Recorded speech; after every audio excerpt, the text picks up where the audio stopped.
they might not have agreed with the U.S.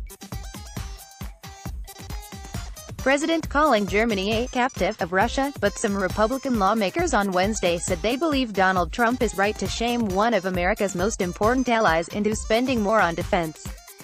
The Republican president, in Brussels for the NATO summit, took a swipe at Germany for supporting a new pipeline for Russian gas, saying at a pre-summit meeting, "We're supposed to be guarding against Russia and Germany goes out and pays billions and billions of dollars a year to Russia." Trump kept up his assault on NATO members, particularly Germany, for failing to spend a target 2% of national income on defense, a goal they must meet by 2024.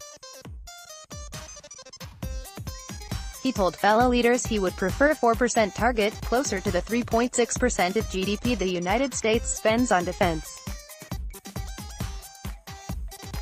While Democratic congressional leaders condemned Trump's attacks on Germany as brazen insults and denigration of one of America's most steadfast allies, Republicans took a more benign view, and some backed him outright.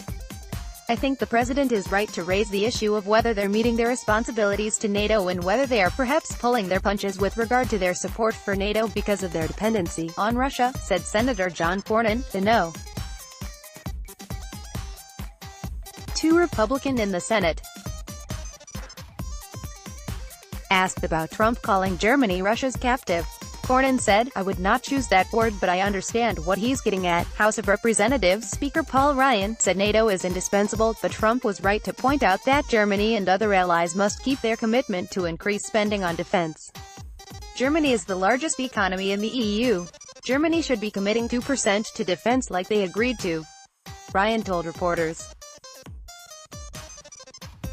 Germany invested 1.24% of its GDP in 2017 and estimated to do the same in 2018. While Germany's spending is increasing, it will not reach the target by 2024, instead expecting to boost spending to 1.5% by 2025. While U.S.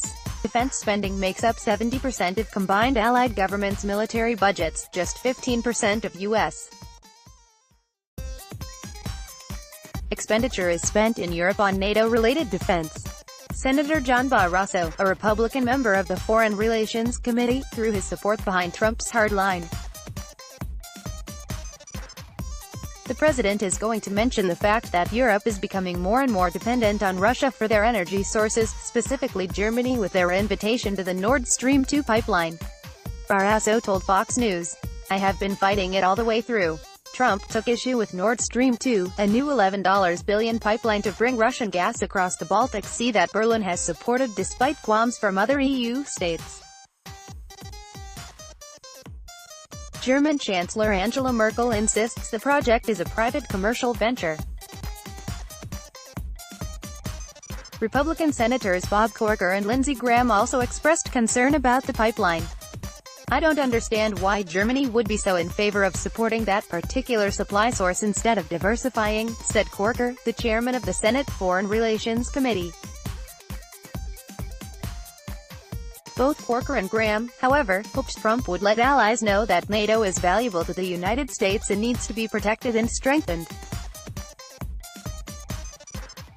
"The alliance is very important and I think there's ways of communicating our displeasure with things without trying to insult and break the alliance apart," said Corker.